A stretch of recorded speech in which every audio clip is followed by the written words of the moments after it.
Tá começando mais uma Entretantos. E o look da Via Concórdia, que fica aqui no centro, no lado do Caetá Supermercados.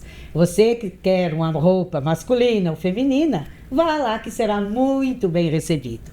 E também o meu outro apoio muito especial da IACC, Tecnologia e Construção da Família Radim, também meus patrocinadores. Obrigada pelo apoio, vocês são muito importantes para mim. E hoje a Entretantos vai ter uma prosa um pouco diferente. Eu vou falar um pouquinho sobre a pessoa que está aqui comigo. Em um mercado onde muitos falam alto para serem vistos, há quem escolha o caminho oposto e ainda se destaca.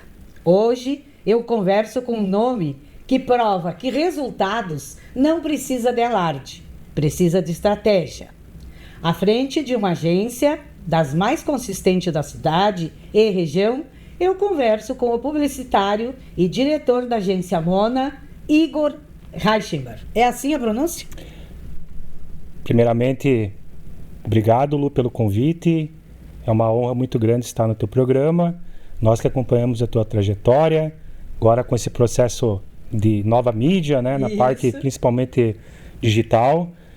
O meu nome é Igor Rockenbach, mas se escreve Reich.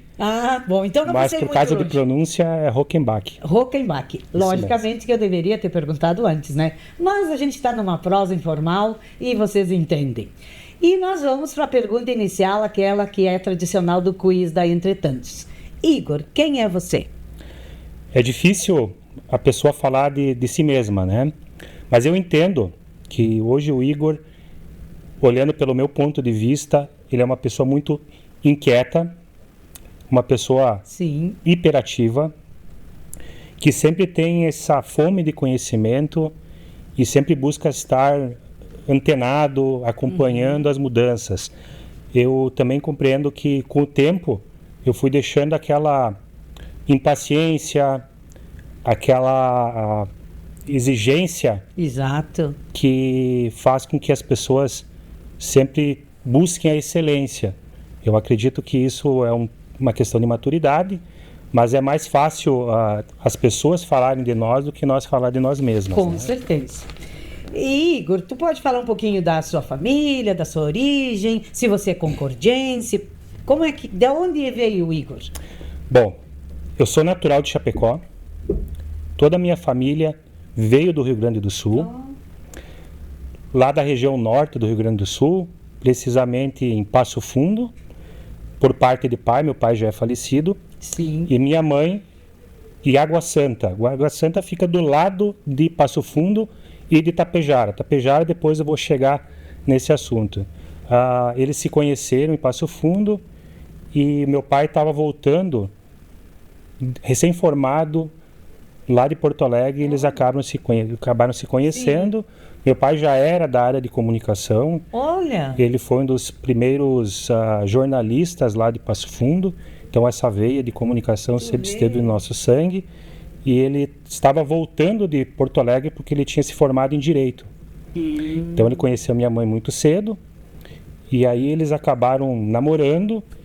E por convite do seu Ari Bodanese, falecido seu Uri Bodanese da Cooperalfa, Chapecó estava em pleno desenvolvimento, naquele primeiro boom das empresas, do agro, e ele foi convidado para trabalhar na área jurídica e criminal da Cooperalfa. Olha! Então, diante dessa oportunidade, eles acabaram se mudando para Chapecó, e depois de alguns anos eu vim a nascer lá, e também, consequentemente, depois o meu irmão. Então convivi toda a minha infância em Chapecó, minha adolescência também e boa parte do início da minha juventude lá na cidade. Você é catarinense, então? Sou catarinense com descendência gaúcha e posso considerar que sou gaúcho de coração.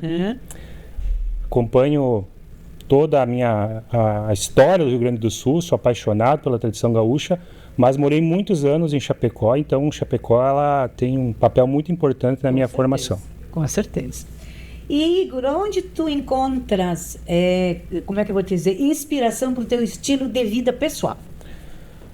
Olha, falando na questão de motivação, nessa questão de inspiração, eu busco sempre desconectar. Por quê? Porque hoje na publicidade o ritmo é tão grande, existe muito barulho na publicidade, existe a necessidade das entregas. Então, quando eu tenho alguns momentos, eu busco sempre me desconectar. E quando eu falo isso, ficando em casa com a minha esposa, eu sou casado há 15 anos com a Ângela, ela é a minha fonte de inspiração, é a minha parceira que está comigo há muitos anos. Então nós gostamos de fazer coisas bem simples, como, por exemplo, ficar em casa, descansar, ler, principalmente assistir filmes. Curtir a casa. Curtir a casa. Hoje em dia eu estou num momento muito caseiro, porque eu acredito que a gente tem que sempre carregar a bateria. É verdade. Então eu busco esse equilíbrio. Essa conexão família, né? Exatamente. Muito importante, né? Esses momentos mais íntimos servem para nós dar uma pausa na nossa rotina para conseguir carregar as energias para conseguir continuar. Você já deu um certo spoiler aí, mas eu vou continuar dentro dessa linha. E atualmente, na tua vida, que desafios te movem, tirando ainda da parte empresarial, a vida pessoal de vocês? Certo. Eu sempre buscar o equilíbrio. Então, os desafios hoje que nos movem, sim, é a conquista, é o sucesso profissional, mas estar resolvido com um propósito muito maior, que tem a ver com o lado emocional, sim, tem que ver com o lado espiritual, principalmente. Então, a gente busca sempre estar em paz consigo mesmo e também fazer com que a pessoa que esteja conosco se sinta à vontade, porque eu acredito que a felicidade é isso, são nesses pequenos detalhes que a gente convive. Então, já quase me respondeu a próxima pergunta, que é: o que é ser feliz para você? Ser feliz, para mim, tem muito a ver com valores também. Porque eu acredito que uma pessoa que faz as coisas certas, que acredita que a gente pode conquistar o nosso espaço sem passar a perna em ninguém, sem dobrar a esquina, consegue dormir com a cabeça tranquila. Então a felicidade é algo que é uma busca constante. Eu não acredito em plenitude da felicidade, mas a gente tem momentos que a gente tem que aproveitar, e esses momentos são os momentos mais íntimos que a gente tem que dar valor. Isso, e não deixa de ser feliz, né? Com certeza. E ainda dentro dessa pegada, e o que é empreender na vida para ti? E aí tu pode linkar com alguma coisa dos negócios. Perfeito. Para mim, empreender aconteceu de uma forma improvisada. Eu nunca tive vontade, nunca tive desejo de empreender. Eu sei que tem várias pessoas que já nascem com esse desejo de empreender.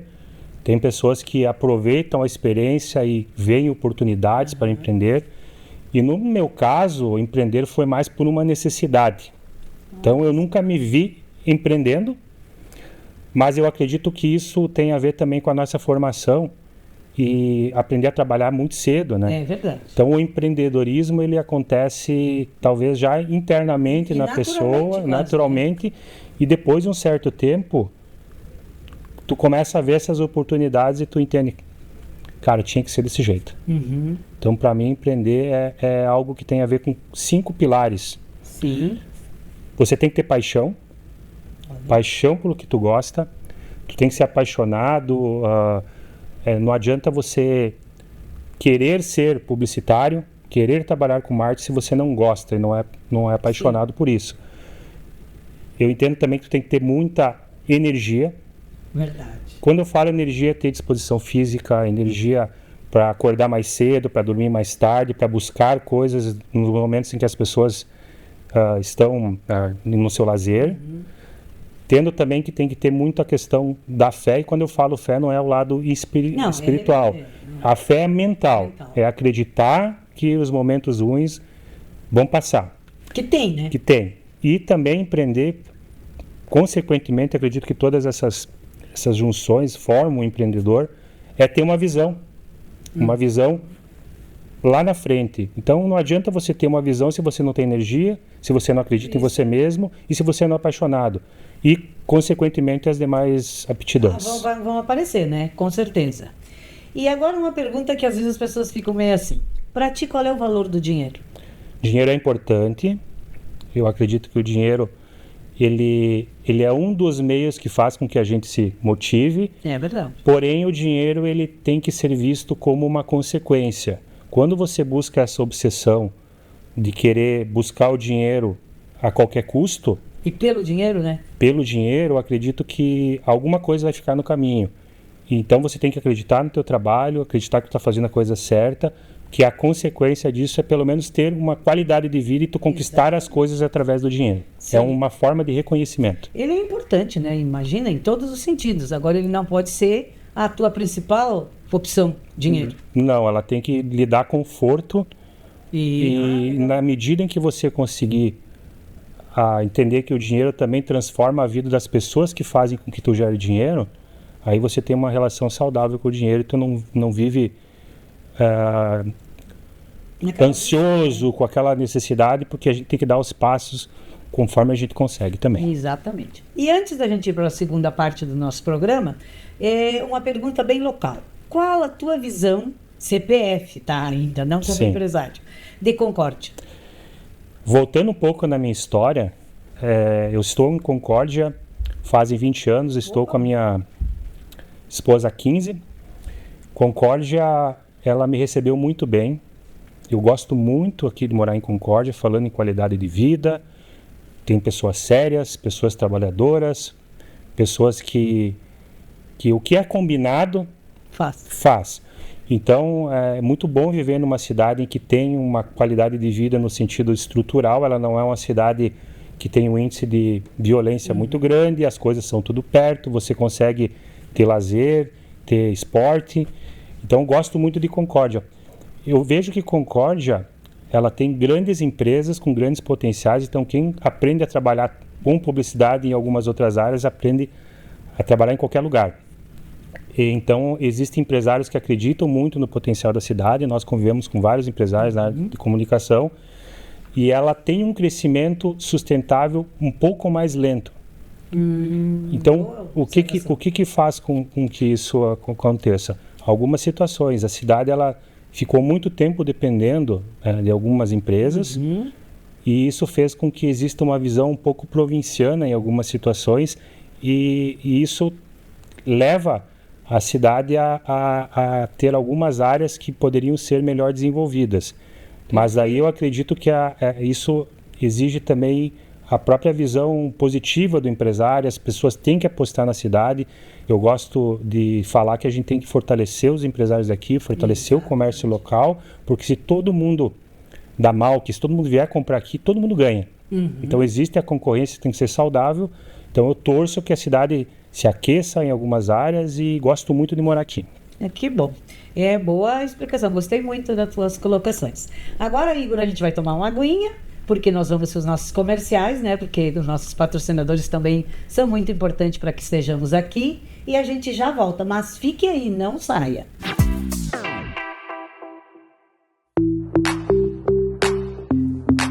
Vie Concórdia é o destino certo para quem ama moda e autenticidade. Cada detalhe foi pensado para valorizar o seu estilo, das grandes marcas que você adora até aquelas peças únicas que fazem toda a diferença no seu look. Moda feminina e masculina com o moderno que une roupas, calçados e acessórios para todas as ocasiões, do casual ao sofisticado. Seja para atualizar o seu guarda-roupa, se inspirar em novas tendências ou encontrar o presente perfeito, a Vie Concórdia é o lugar onde a moda ganha vida e você é o protagonista. Vie Concórdia, ao lado do Caetá Supermercados, no centro, em Concórdia. Há mais de 35 anos, a IACC transforma projetos em realidade, contribuindo para o desenvolvimento de Concórdia com obras que fazem parte dessa história. Hospital São Francisco, Via Passarela, a Van, entre tantos outros projetos de grande impacto para a nossa sociedade. A IACC disponibiliza serviços do início ao final de sua obra, com grandes resultados. IACC, Tecnologia em Construção. E então estamos de volta. E agora vamos para a parte mais empresarial da agência Mona, onde o Igor é o nosso sócio-diretor. Igor, o que diferencia a Mona de um mercado saturado de promessas e vaidades? Se manter atualizado no mercado que nem tu falou, é muito dinâmico, eu vejo que o que nos diferencia hoje é principalmente a questão de manter uma equipe multidisciplinar. Então, hoje nós cada vez estamos indo mais para a gestão, porém a gente tem que sempre fazer com que a empresa ou as pessoas sigam a nossa metodologia. Então, nós temos que estar sempre atualizados, indo em cursos, eventos, vendo o que é novidades. Então, e principalmente atender bem o cliente, estar próximo ao cliente. Então, nossos grandes desafios hoje são gestão de pessoas na questão de liderança. Como você consegue se adaptar a um mercado de trabalho em que os profissionais estão vindo com outro tipo de comportamento, outro tipo de ambição, né? A gente não pode nos comparar a nossa régua com a régua desses profissionais. Então, eles têm muitas habilidades das quais talvez não seja tão cognitiva que nem na nossa época, que era mais reflexiva. Exatamente. Mas eles têm facilidade com tecnologia, eles aprendem muito rápido. Então, o desafio da gestão hoje para se manter atualizado, sim, está ligado ao pilar de pessoas e também à frente da inovação e de novas tendências para fazer a oxigenação do produto de agência, que muda muito. Antigamente, o que era agência de publicidade não é mais que nem hoje. Não existe, né? Eu tive o privilégio de passar pelas 3 gerações da publicidade. Então, eu peguei o início do computador, trabalhei na época com gráficas, fotolito, fiz todo esse processo que é um processo mais analógico. Isso aí. Até quase artesanal, né? Artesanal. Eu tive o privilégio de trabalhar numa produtora de desenho animado estilo Disney, que nós fazíamos ilustrações, então foi uma grande escola. Uma escola. E aí depois a gente passou por esse processo do mundo digital e a agência já entrou com entendendo qual era essa transição de mídia. E agora, nesse último passo, está acontecendo essa revolução da inteligência artificial. Então, a agência ela tem que ser um ativo para o cliente. É verdade. Exatamente. Fica dividido entre método, disciplina, criatividade, né? E entrega. E entrega, principalmente. Entregar, né? Entrega para honrar com os resultados. Exato. Exatamente. Igor, a Mona não é uma agência barulhenta, mas é muito presente em resultados. Isso é intencional? Sim.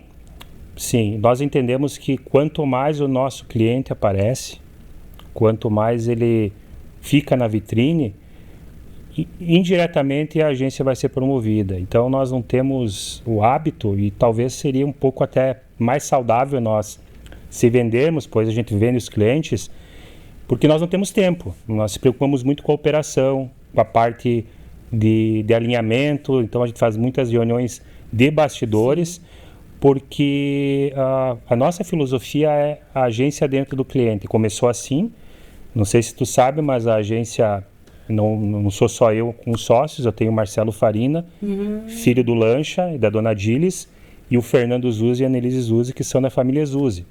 Nós começamos com uma necessidade... Somos em 4. 4 sócios. 4.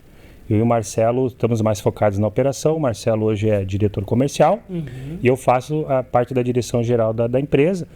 Então não é que não sobra tempo, mas os resultados vêm em cima do nosso portfólio. Exato. Mas nós gostaríamos muito de utilizar esse espaço para que as pessoas que não nos conheçam, acabar conhecendo as pessoas que estão por trás da agência. E vem isso de uma premissa do jornalismo, né? Como tu também tem essa pegada, porque quem tem que aparecer é a notícia, não o jornalista, né? Exatamente. Mas lógico que, como você falou, as mudanças hoje também o jornalista tem que aparecer, mas não é a premissa verdadeira, né? O que eu penso é que hoje a mídia digital, ela deixou muitas pessoas empoderadas.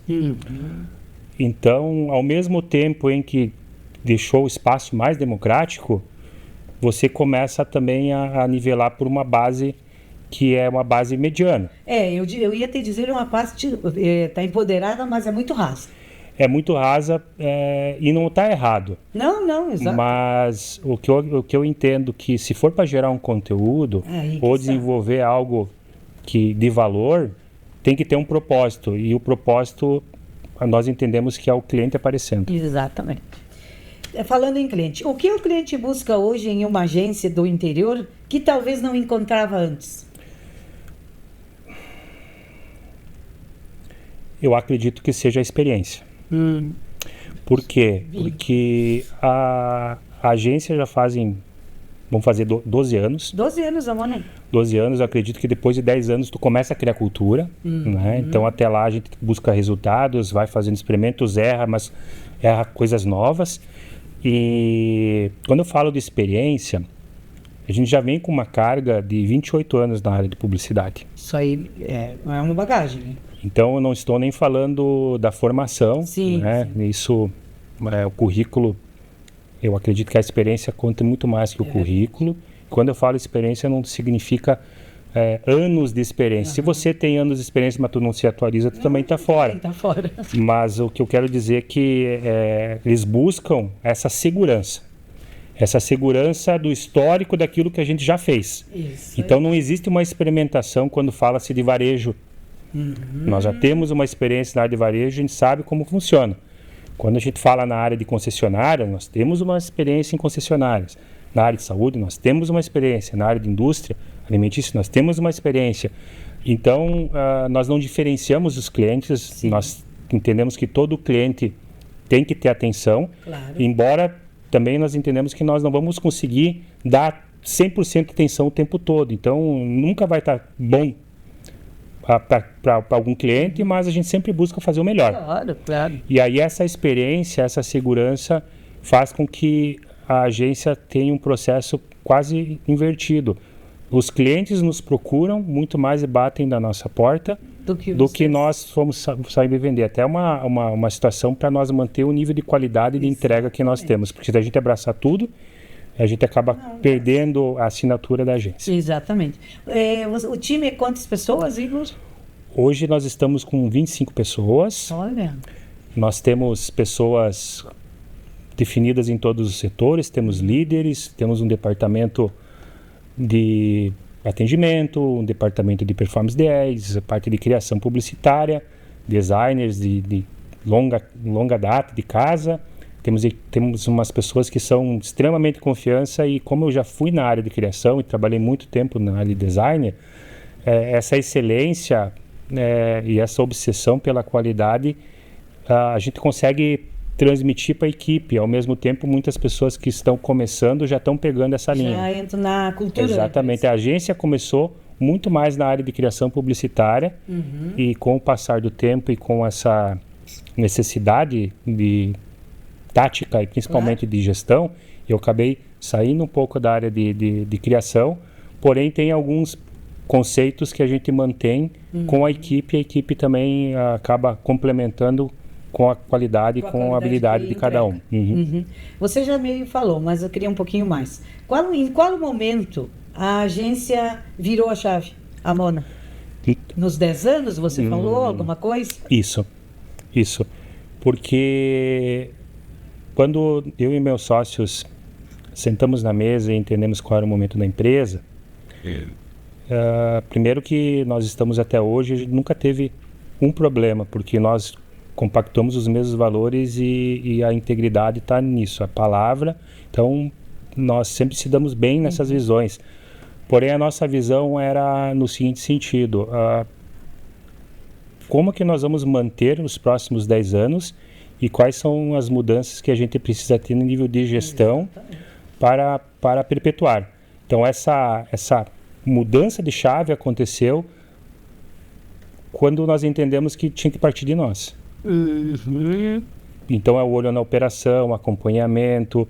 Eu sei que exige-se muita energia quando você está numa posição que tu tem que resolver problemas, mas nós nos colocamos nessa posição. Exatamente. Então, a empresa é fruto do sucesso ou não da nossa capacidade também. Perfeito. E agora uma pergunta mais, como é que eu vou dizer, capciosa, digamos. Como é que eu vou te explicar? O que você recusa hoje e por quê? A agência recusaria ou recusa? Que tipo de trabalho? O que vocês... Nós temos uma ideia de precificação também. E alguns produtos que nós entendemos que não é da nossa competência. Tá. Então, por exemplo, nós hoje não somos uma agência exclusiva de performance. Quando eu falo performance, é resultado de... temos o departamento, mas nós temos uma agência 360. Então, quando existem alguns produtos que as pessoas vêm com uma promessa que a agência tem que dar um retorno de 20% em cima de crescimento, nós não prometemos isso e às vezes a gente acaba nem pegando. E outra coisa importante também que a gente não... quando fala de precificação, nós temos um custo. Claro. E esse custo é um custo que não é tangível, que nem um produto, é um serviço que tem a ver com honorários em cima de criação publicitária. Exatamente. Então a gente sabe o limite até onde nós conseguimos. Então tem momentos que educadamente a gente fala, nós não conseguimos atender, claro que preço é relativo, mas a gente até indica às vezes outras empresas que conseguem dar suporte. E agora invertendo, qual o erro que ensinou a agência a crescer? Um exemplo. Vários erros. Sim. Vários erros. Mas eu acredito por que... exemplo, que tem mais marcou a agência, marcou vocês? Talvez o erro que mais marcou nós foi entender que é deixar a gestão ou a empresa andar sozinha. Então, quando a gente entende que é nossa obrigação estar ali, talvez seja esse o maior erro que nós não conseguimos perceber antes. Mas entre os erros, assim, eu posso dizer que tivemos muito mais acertos na empresa do que erros. E a gente ficou muito satisfeito, porque o resultado está aí, então é uma consequência que a gente está no caminho certo. Talvez estejamos mais lentos, porque a visão, às vezes, a gente é muito acelerada, nós temos essa hiperatividade, mas significa que se estamos aí há 12 anos, mantendo os clientes, vários clientes estão de casa desde o nosso começo da empresa, e então criamos uma relação também com esses clientes, significa que a gente teve mais acertos do que erros, mas pensando em erros, a gente errou já muito, mas erros que a gente conseguiu remediar e voltar a tempo de deixar o trilho novamente no caminho. Agora, como estamos indo para o fim, mas antes tem duas questõezinhas. No fim do dia, ou de uma semana, ou do mês, mas não tomar... O que é uma campanha de sucesso para ti e para o time? Olha, campanha de sucesso para mim está além do resultado. O resultado é algo muito subjetivo, existe uma concorrência muito grande, então nós não temos controle de algumas variáveis, né? Existe a questão também da entrega, mídia, então não adianta fazer uma campanha linda, mas a maior satisfação, quando a gente termina a semana, é quando nós fomos desafiados a algo que talvez a gente não tenha certeza que vai conseguir entregar. Olha que legal. E quando a gente entrega o material, dá aquele orgulho, assim, orgulho do time, orgulho da empresa, orgulho do cliente. Então, quando tem campanhas que a gente acha bem interessante, eu rasgo a seda, mando para todo mundo. Eu acredito que essa é uma das maiores satisfações, tanto para nós, para o cliente e principalmente para os colaboradores que desenvolvem a campanha. Sim, é fundamental, né? Portfólio. Fazer participar, né, exatamente, da conquista. E antes do encerramento, né, eu gostaria que tu, se tivesse que resumir a Mona em uma frase que nunca foi dita em público, qual seria? O que está por trás da Mona? Olha, poeta, né? Mona vem de Mona Lisa, do quadro do Da Vinci. Então, o quadro, ele tem... Sim, ele tem uma estigma, ele tem um imaginário, e as pessoas, quando olham, é um quadro pequeno. Exatamente. Mas o que tem por trás desse quadro? Esse quadro é enigmático. Então aí fica um pouco da história do que está por trás da Mona. Obrigado. Então, muito obrigada por estar conosco, nós ficamos muito felizes, a Entretantos agradece a gentileza de estar aqui compartilhando tanto conhecimento. O que você contou, certamente, tocou muitos corações. A você que me assiste, obrigada pela companhia. Esta prosa termina por aqui, mas porque entre tantos caminhos, sempre vale a pena parar, escutar. Tchau, tchau!